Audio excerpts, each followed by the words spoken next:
Boa noite, povo. Mais uma terça-feira. Seguimos a Beleza e a Alma, como a experiência do belo muda a nossa vida. E hoje a gente vai iniciar um capítulo novo. Terminamos o capítulo 16 na semana passada e hoje nós vamos falar sobre a estrutura do belo. Então comecemos. Para quem está chegando pela primeira vez aqui, esse estudo iniciou já há algumas semanas e nós nos encontramos toda segunda-feira às 7 horas. Boa noite, Tereza. E na semana eu coloco a aula no meu canal no YouTube para quem não consegue assistir ao vivo. Então sejam todos bem-vindos e vamos seguir então com a estrutura do belo. O autor começa esse capítulo contando uma experiência sua. Uma música me chega de longe, escuto baixinho, mal e mal. É a minha mulher, Vivian, que está tocando piano. O som é mal e mal escutado, porque no piano, em italiano eles chamam pianoforte. A gente diz só piano, né? Então, ela quando toca piano é tímida, tem medo de errar e toca procurando não se fazer escutar.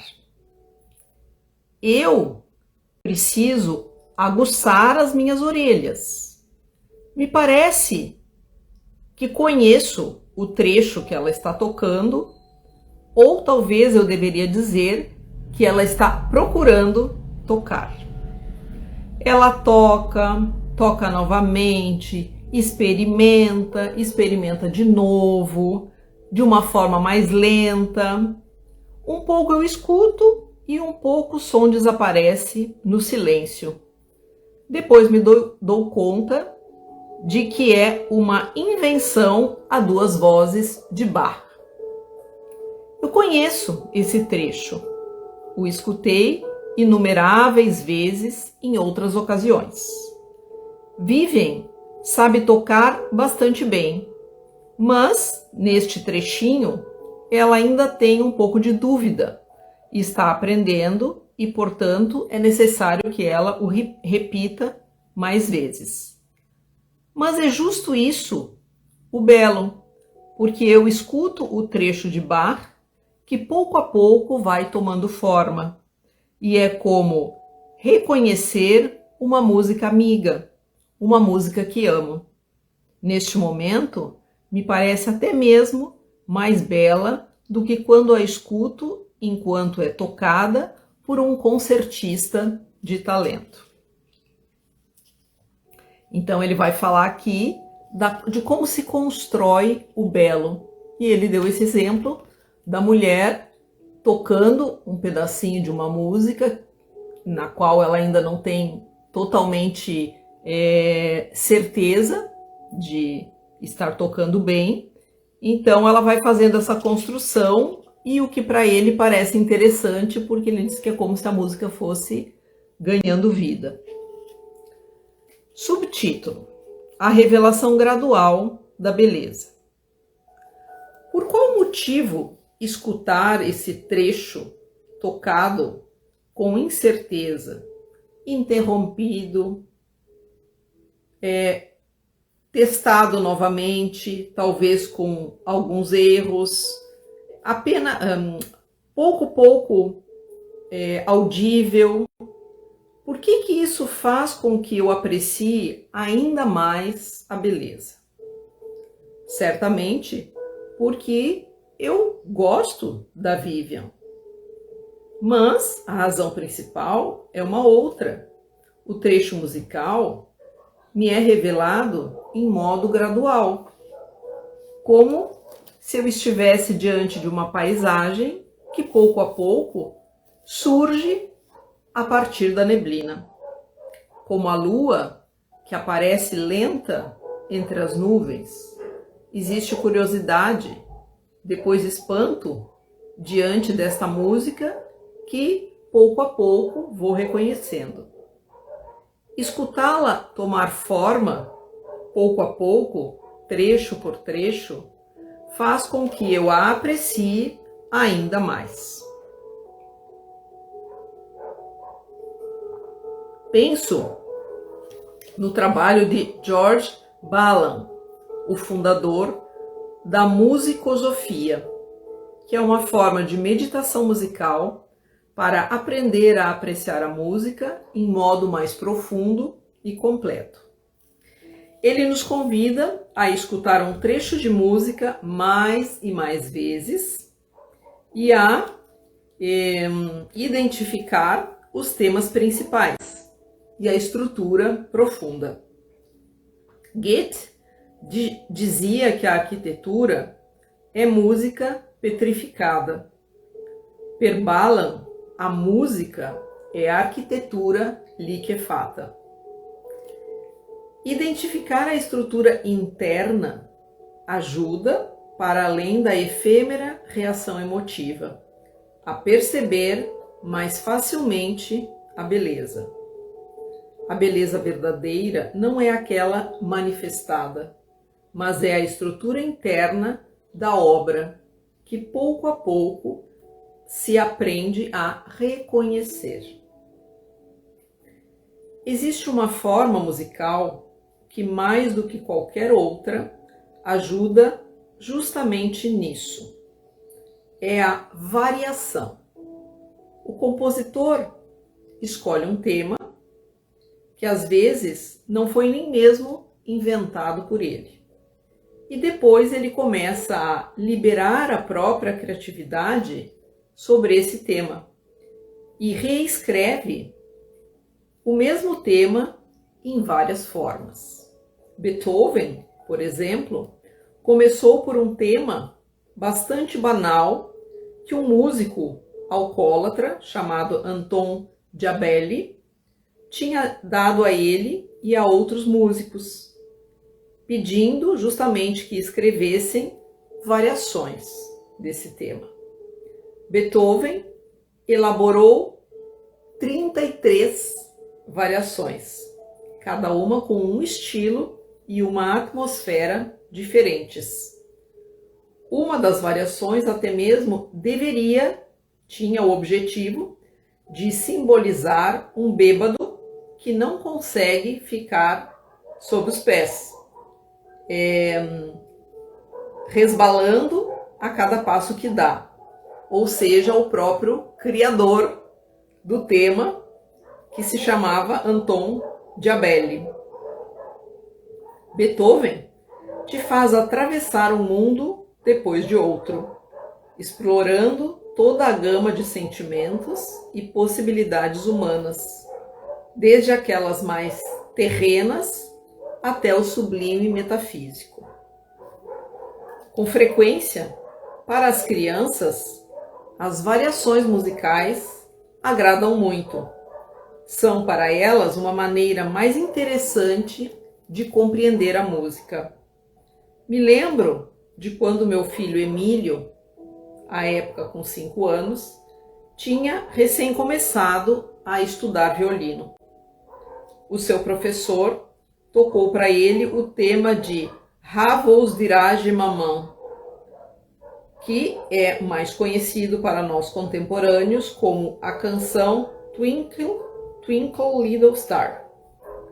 Não todos sabem que Mozart tinha escrito uma série de variações justo para esse tema. Escutando aquela melodia, Emílio disse com certa superioridade ao seu professor que aquela era música para criancinhas. Mas o seu professor não parou e tocou a primeira variação. Meu filho ficou espantado. O professor tocou a segunda, depois a terceira variação. E Emílio foi se iluminando, caiu da cadeira e nem se deu conta. Depois, fascinado, ele se pendurou sob as pernas do professor para escutar mais de perto. Por qual motivo? Também Emílio, evidentemente, tinha sido obrigado, mesmo a contragosto, a aprofundar e parar, ficar fixo em um mesmo tema, porém que era ouvido sempre em uma maneira diferente. Algo de similar podemos talvez apreciar quando conseguimos conhecer os estados preparatórios ou tentativas que precederam a realização de uma obra de arte. Em uma fotografia famosa de Dorothea Lange, uma mulher desconhecida é retratada com os seus filhos. Nos seus olhos se consegue ver pathos, ou a doença, em estado puro. A fotografia conseguiu nos comunicar a sua pobreza e o seu desespero. É uma imagem que nos sacode e que toca o nosso coração. Nós dispunhamos de outras fotografias feitas logo antes e logo depois daquela que se tornou conhecida. Em uma dessas, a cena não consegue preencher o enquadramento da foto.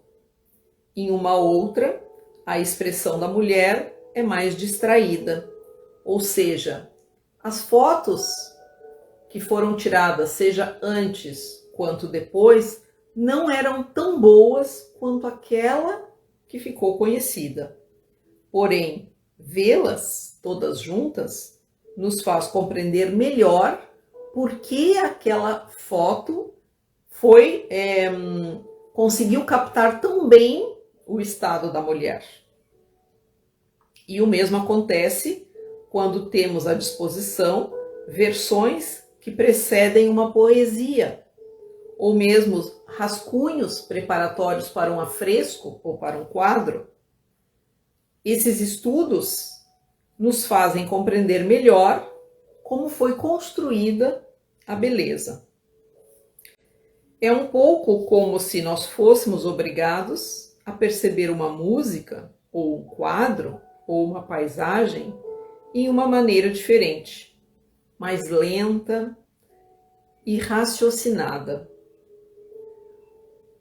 O consumismo no qual estamos inseridos nos tornou habituados a fruir aquilo que nos é oferecido em maneira fácil e imediata.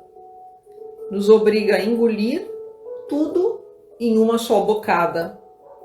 O sucesso ou o insucesso chega em poucos segundos, ou até mesmo em frações de segundo. Não temos tanto tempo disponível para demorar sobre as coisas, indagar, e estamos sempre com muita pressa. Me vem em mente uma recordação de muito tempo atrás. Quando eu era criança, eu fui com a minha família visitar os Estados Unidos. Naqueles tempos, se ia para lá de navio e a travessia durava por volta de uma semana. Eu me lembro quando chegamos no porto de Nova York. Estava amanhecendo e o navio andava lentamente. No início, se viam somente formas escuras e indistintas. Depois, entre as brumas, vimos emergir os arranha-céus da metrópole, a Estátua da Liberdade, um espetáculo inesquecível e que foi tornado ainda mais belo pelo fato que não tinha,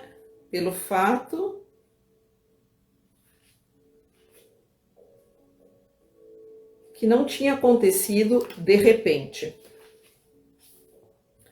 Depois de 7 dias de mar, vimos estas sombras escuras que pouco a pouco se revelavam em fisionomia.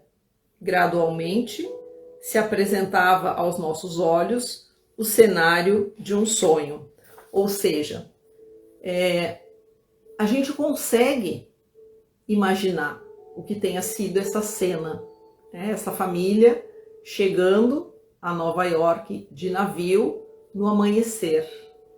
E aí ele conta que foi ainda mais bonito porque eles não viram aquilo de repente. As coisas foram se mostrando pouco a pouco, à medida que o sol começou a subir, que amanheceu, todas aquelas imagens, elas foram se tornando mais nítidas e foi uma cena que ele jamais esqueceu. Depois de 7 dias viajando, chegaram então a Nova York. Apareceu a imagem aos nossos olhos como cenário de um sonho. A possibilidade que tudo fique devagar alarga as malhas através das quais o belo pode passar para chegar a nós. Porque o problema é sempre aquele. Estamos por todos os lados circundados pelo belo. Em alguma maneira, sempre soubemos disso. Como fazer para que ele possa nos atingir? Um modo é justo aquele de estender os tempos, ou seja, a pressa normalmente elimina qualquer forma de beleza. Se trata de escutar mais, olhar por mais tempo, degustar as coisas com mais lentidão. Então, conseguimos compreender ainda mais sobre as coisas. Em resumo, a beleza é inimiga da pressa e da distração. Ela quer ser conhecida na sua intimidade. Ela quer que nós a vejamos na maneira como é feita, como é construída a partir de dentro. Ela quer ser desvelada a nós e quer que nós a conheçamos realmente bem. Quer ser montada e remontada, em modo que se veja como ela se mantém com todos esses pedacinhos juntos. Ela quer que vejamos cada seu pedacinho sem negligenciar nada. Quer que conheçamos também as tentativas que não deram tão bom resultado, as falências, as limitações, e nós nos consideremos todo o tempo para conhecê-la como se deve? Será?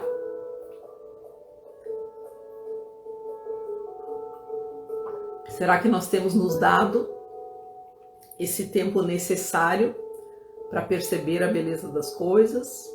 Ou nós estamos sempre aqui, mas em outro lugar ao mesmo tempo? Ontem ainda eu estava assistindo um pedacinho de um vídeo que uma amiga enviou a respeito de uma meditação, do processo meditativo do Thich Nhat Hanh. E aí ele dizia que esse processo nada mais é do que estar totalmente presente em cada coisa que a gente faz. Se eu estou lavando louça, eu estou lavando louça. Eu não estou já lavando louça pensando em outras coisas. Se eu estou caminhando, eu estou caminhando. Se eu estou aqui com vocês, eu estou aqui. Se eu estou conversando com uma amiga, eu estou presente naquela conversa. Ou seja, e aí ele dizia que se cada coisa que a gente faz, a gente realmente está ali presente, tudo no nosso dia a dia pode se tornar um processo meditativo. E o fato de nós estarmos sempre fazendo milhões de coisas ao mesmo tempo, eu estou aqui, mas eu já estou pensando lá, e aí eu estou caminhando, eu já não sei mais nem para onde eu estou indo. Esses dias eu ia caminhando, quando eu vi uma pessoa no sentido contrário quase me atropelou, e eu acho que eu até já contei isso aqui para vocês, e ela não ligou nem de pedir desculpas, né? Ela realmente quase me atropelou. Então nós estamos sempre com a cabeça em outro lugar. A gente acelera tudo na nossa vida. E dessa forma, entre outras coisas, nós deixamos de fruir momentos de beleza. Próximo subtítulo: o reconhecimento das formas. O conhecimento, ele emerge de forma gradual. Ele cria conexões, descobre coligações. É um pouco como quando conectamos, como lápis, os pontos numerados. Todos, antes ou depois, já passamos por esse tipo de brincadeira. Vocês lembram quando a gente era criança que tinha aqueles desenhos que eram números e a gente pegava o lápis, ia unindo e no final aparecia uma forma? Então, no início, existe uma série de sinais incompreensíveis no papel. Depois emerge uma figura bem definida. Uma casa, um cavalo, um homem segurando um balão. Não que esta seja uma experiência de beleza, mas ela nos faz compreender, de maneira elementar, como a revelação gradual do significado nos dá prazer. E é o mesmo quando vemos os animais que se mimetizam. No início, nós vemos somente uma folha. Depois nos damos conta que, justo em frente aos olhos, está um inseto, cujas asas reproduzem os veios de uma folha. Ou estão ali vários ramos, que depois te das conta que um ramo, na verdade, um daqueles ramos é um inseto. E reconhecer essa forma nos dá um tipo de prazer e nos maravilha. A capacidade de reconhecer formas, conexões e estruturas é fundamental para o cérebro humano. É graças a esta capacidade que nós nos tornamos aqueles que somos. É bastante natural o fato que sejamos atraídos por formas reconhecíveis e que, ao contrário, o caos nos interesse de menos. Nos cause inclusive incômodo. A capacidade de distinguir as formas sempre ajudou o homem, por exemplo, a descobrir as pegadas de um animal, a encontrar o caminho certo, a estimar uma distância, a conseguir ler a fisionomia de alguém. A ciência, seja que procure um ritmo compreensível na sucessão aparentemente casual de números primários, ou que tente compreender a estrutura do som, ou que experimente perceber como é feita a estrutura do caos, e se poderia continuar até o infinito com exemplos, está procurando a ordem, está procurando uma estrutura que seja compreensível. E o mesmo faz um mito, também nos seus aspectos mais elementares, como quando explica a sucessão das estações ou as constelações do céu com uma história de deuses, ou vê nas manchas da lua a imagem de uma mulher, de um sapo, de uma lebre ou uma floresta, como foi dito em várias tradições.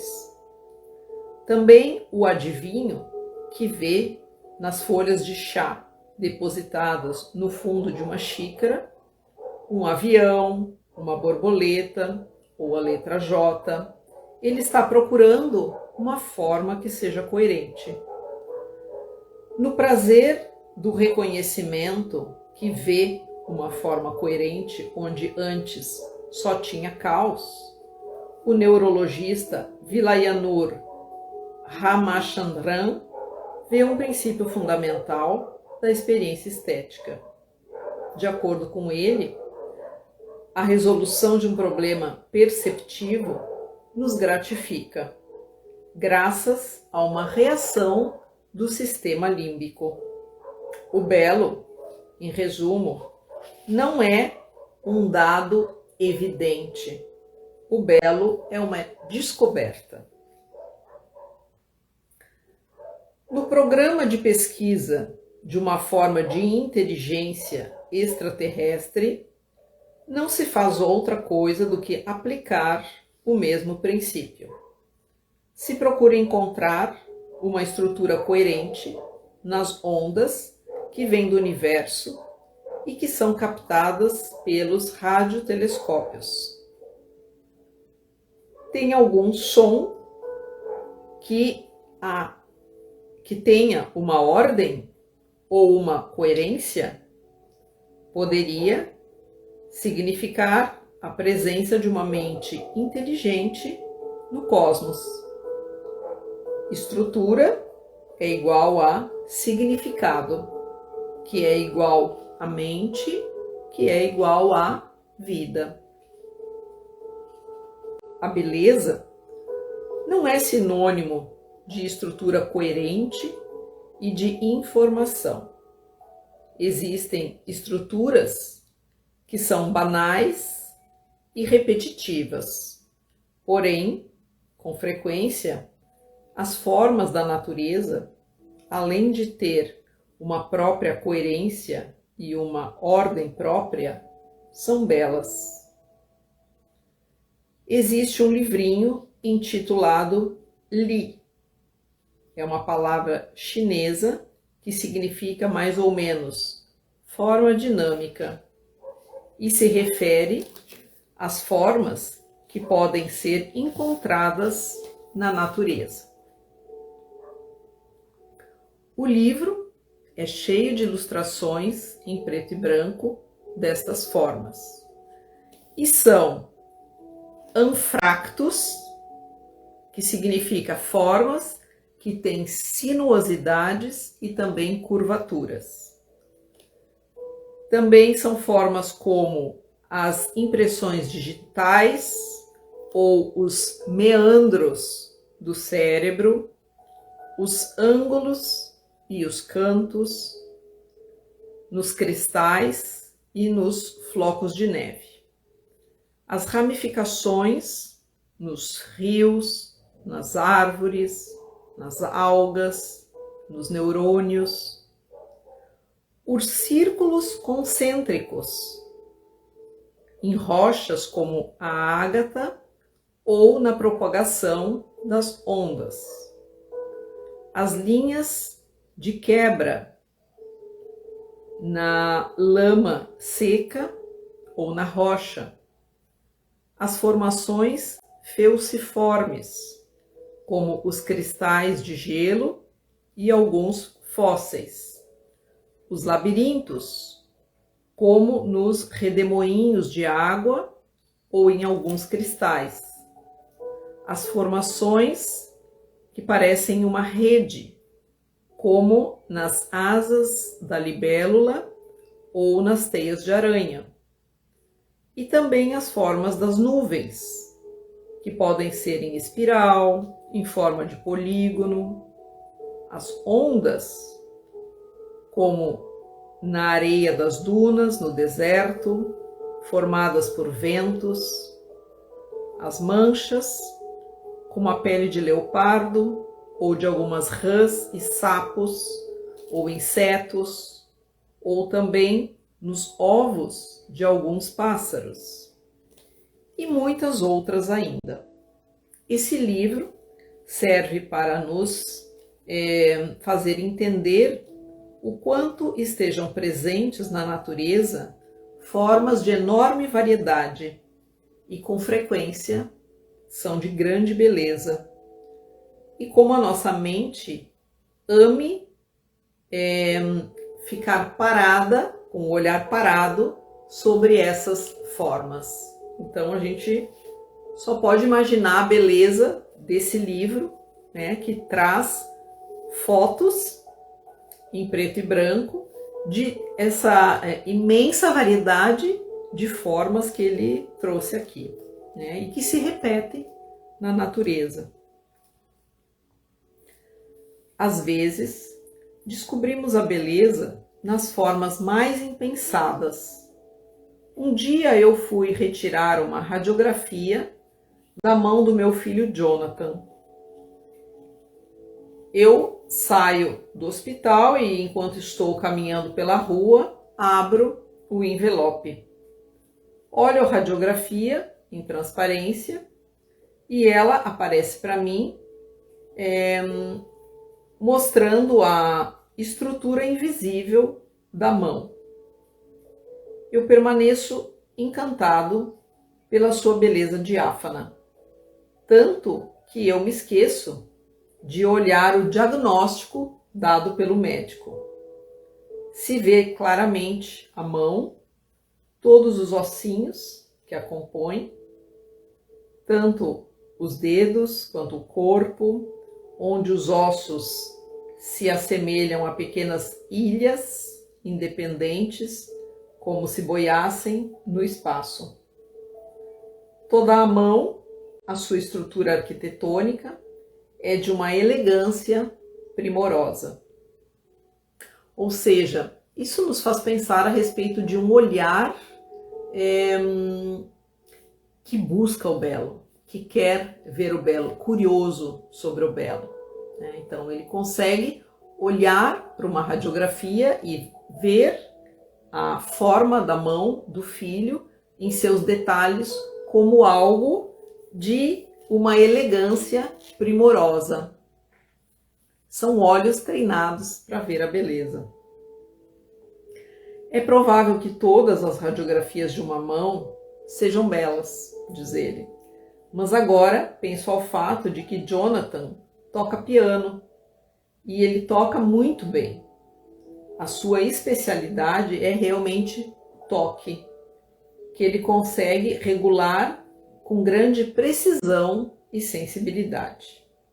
Este pensamento me faz olhar para aquela radiografia e vê-la ainda com mais beleza.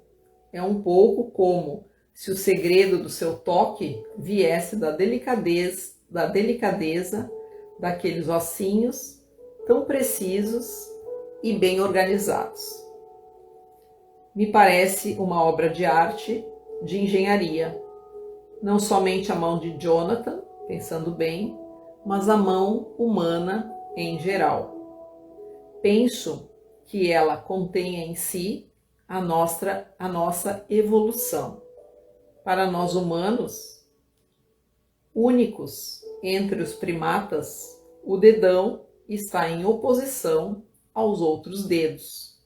E isto nos ajudou a fazer muitas operações que, do contrário, teriam sido impossíveis, como criar instrumentos, manipular o alimento e por aí vai.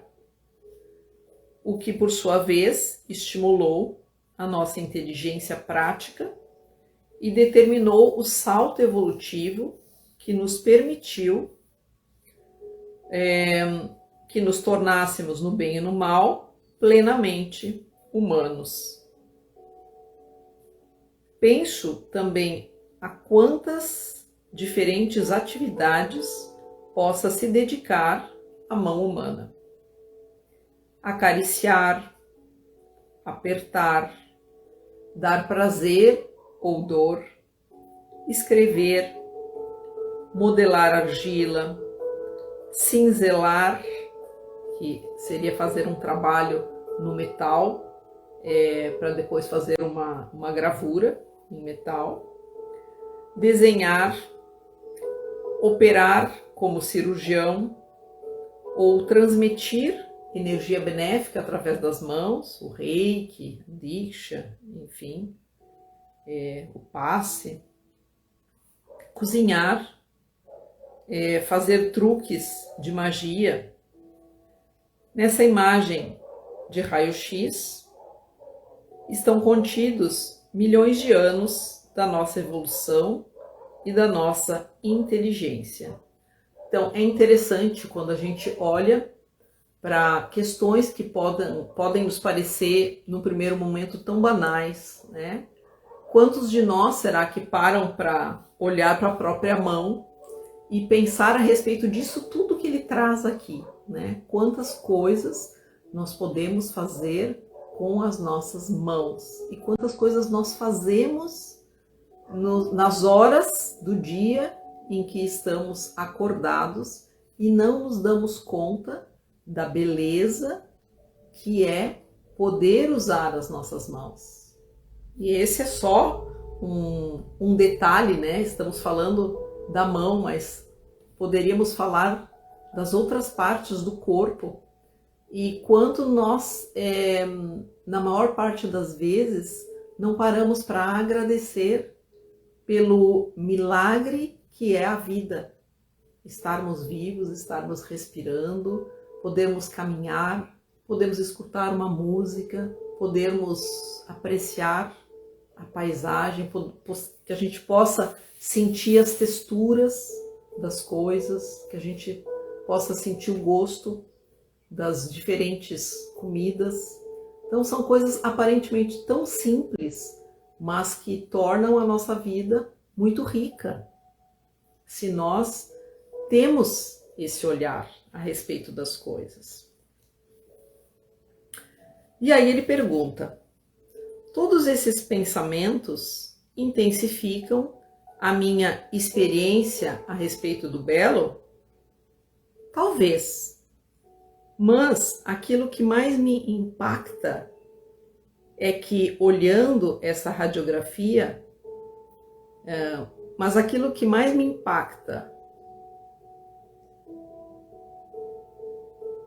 deixa eu ler de novo essa frase aqui, porque às vezes eles escrevem ao contrário e aí o pensamento tem que ser feito diferente.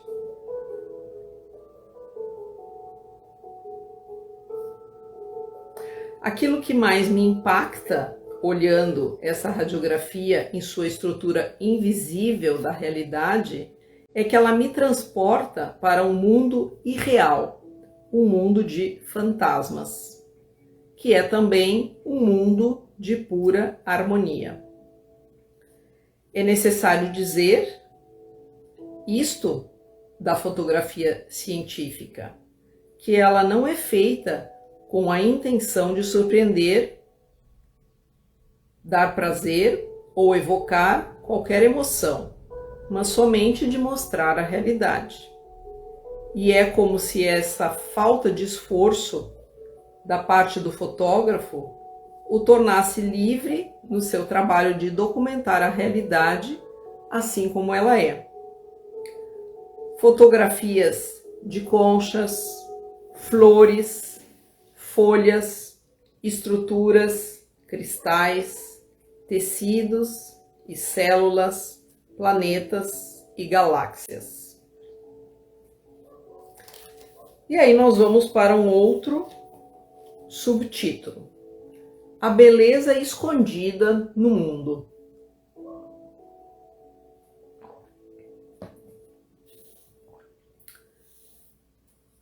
Depois existem ilustrações que vão um pouco além. Elas não têm a intenção de criar uma obra de arte, mas são mais conscientemente estéticas. Procuram extrair uma beleza escondida. Por exemplo, o trabalho da Cymatics, a fotografia das ondas sonoras materializadas. Um som é feito passar através de pequeníssimas partículas de areia e elas assumem formas ordenadas, de grande beleza e complexidade.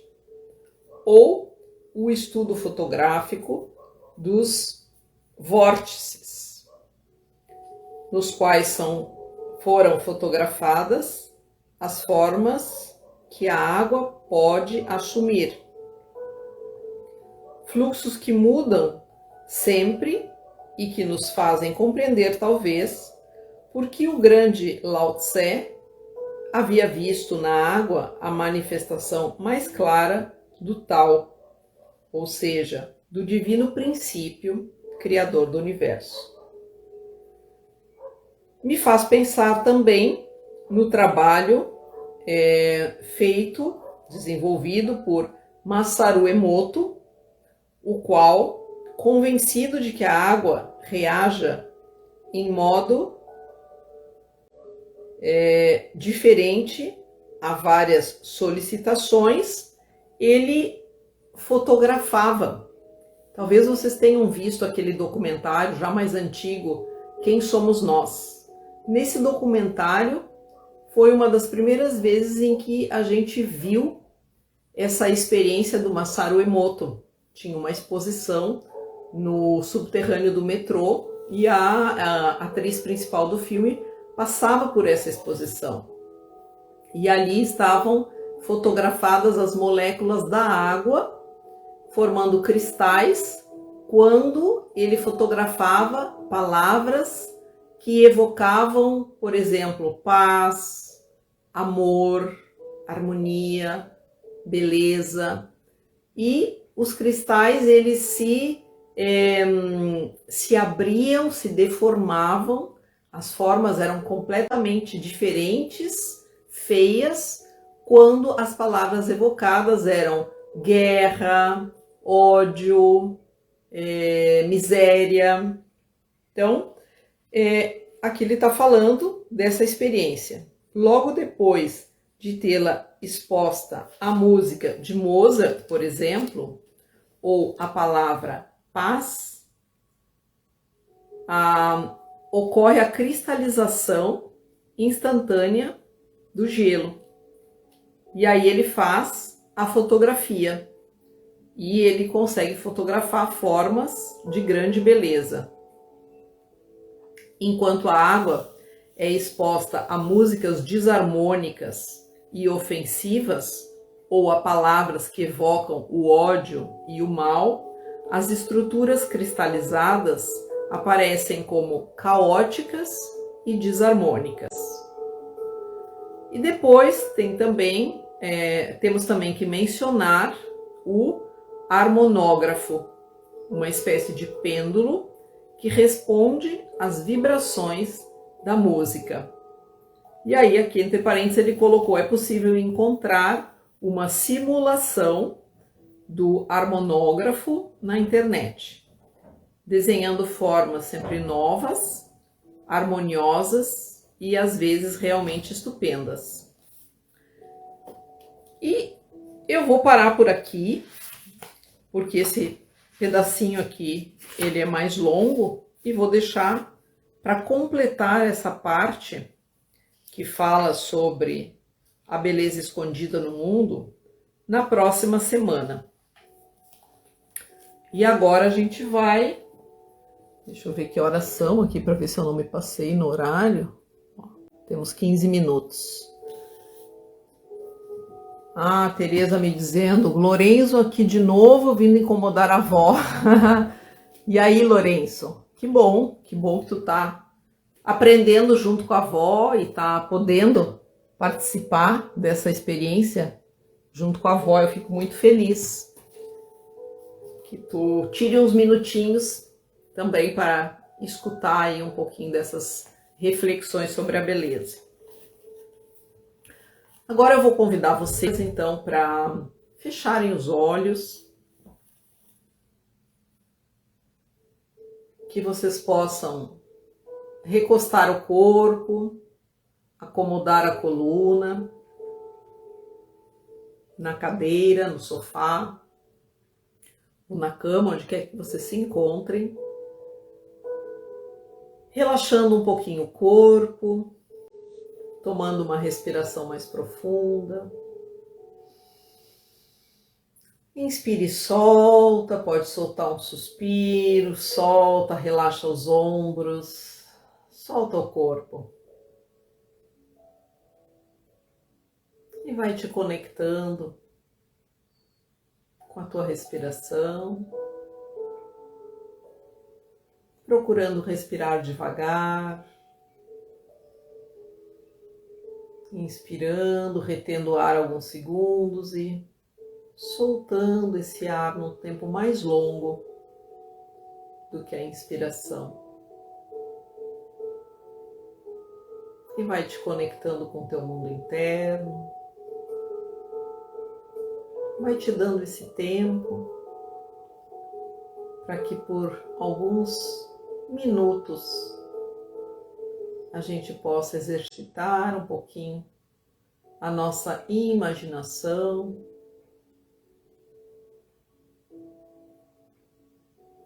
exercitar o nosso olhar interno, aquietar um pouquinho os nossos olhos, aquietar a nossa respiração, nossos pensamentos.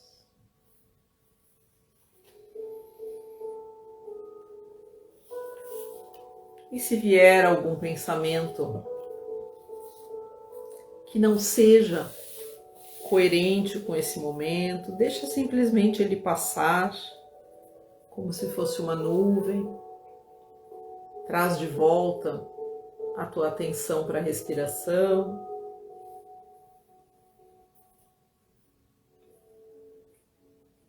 E lentamente você se visualiza saindo do lugar onde se encontra, como se estivesse sentado ou sentada num tapetinho voador. E muito lentamente, com muito cuidado, esse tapete que sustenta o teu corpo, ele começa a subir. E subindo, você atravessa o teto da sala, do quarto onde se encontra, vai subindo, subindo, cada vez mais alto. Você sente o ar agradável, é dia claro, o céu está azul e você passa por nuvens. E essa imagem, essa possibilidade te deixa completamente encantado, encantada, é divertido. E tu encontras uma nuvem aonde o teu tapetinho estaciona. E tu te percebe, tu te sente aí em meio ao céu, sobre uma nuvem, completamente confortável. É uma nuvem branca e tu estás longe de tudo e de todos, na mais perfeita paz, tranquilo, tranquila. E são instantes que precedem o nascer do sol. Imagine isso, esse momento nessa nuvem. O sol está nascendo. Aos poucos, tu percebes a luz do sol chegando com mais força Vá sentindo isso no seu corpo.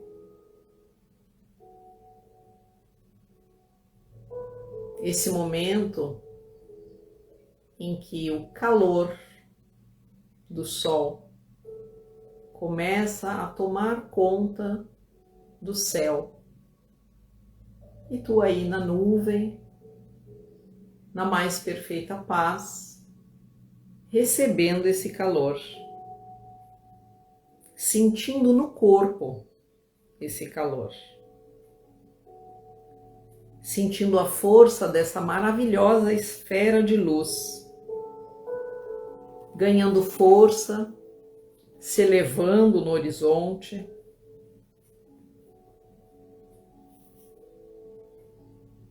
Você vai sentindo a mudança de cada nuance de luz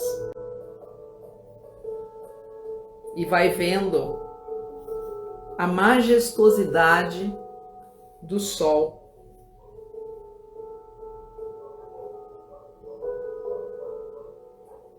E agora você respira mais profundamente e estende as palmas das suas mãos em direção ao sol. Se visualize fazendo isso, estendendo as palmas das suas mãos em direção ao sol.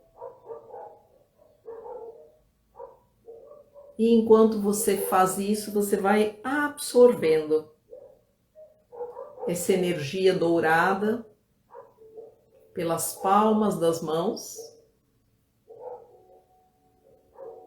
e também pelo seu coração. E você permite que essa energia aqueça todo o seu corpo, desde fora, toda a sua pele. Você sente essa luz entrando através dos seus poros, aquecendo também seus órgãos internos, iluminando e aquecendo completamente todo o seu corpo. E você vai sentindo a pulsação da vida dentro de você, como se a partir de agora todo o seu corpo começasse a brilhar com essa mesma luz dourada. Então você se visualiza completamente coberto, coberta de dourado, não só por fora, mas também por dentro, como se você estivesse completamente preenchida por essa luz e emanasse essa luz dourada. Você brilha, você pulsa essa mesma luz dourada.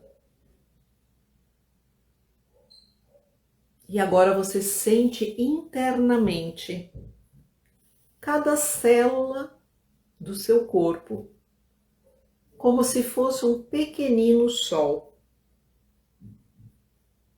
irradiando essa mesma luz dourada em toda a sua intensidade. Você respira fundo e integra essa energia brilhante que vibra, que é leve, é intensa. Fique aí mais algum tempo, se percebendo energizado, energizada por essa luz dourada, recebendo o calor do astro-rei, recebendo toda essa energia vibrante, solar, positiva, quente. E permita que o seu corpo se beneficie desse momento.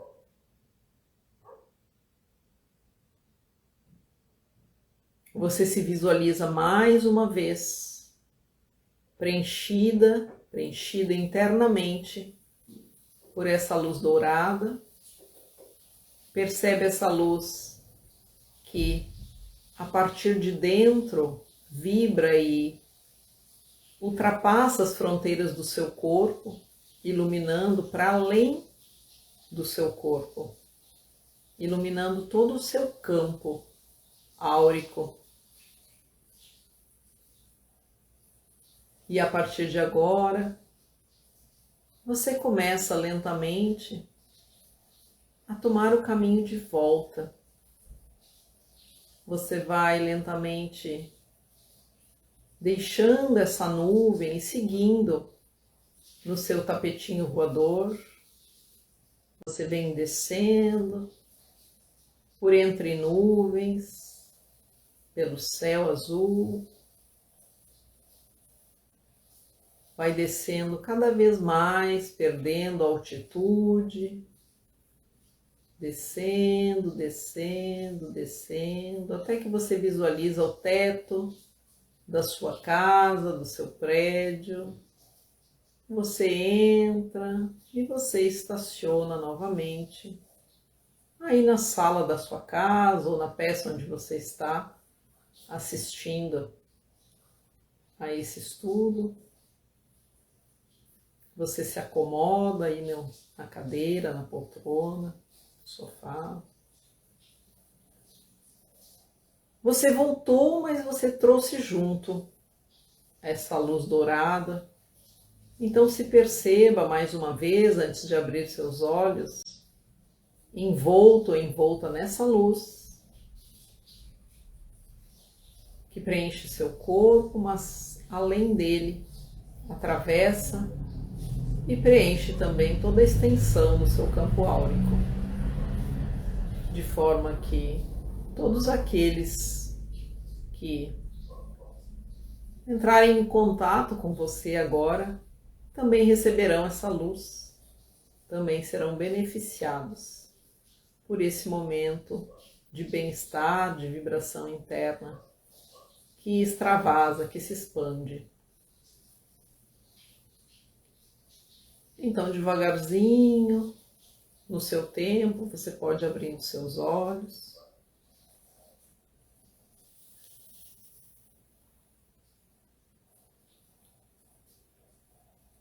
E leve para a sua noite agora esse momento de bem-estar. E é uma prática simples que você pode fazer também quando estiver sozinho, sozinha. Basta que você feche seus olhos e intencione. Espero que vocês tenham se beneficiado, que levem essa prática para o seu dia.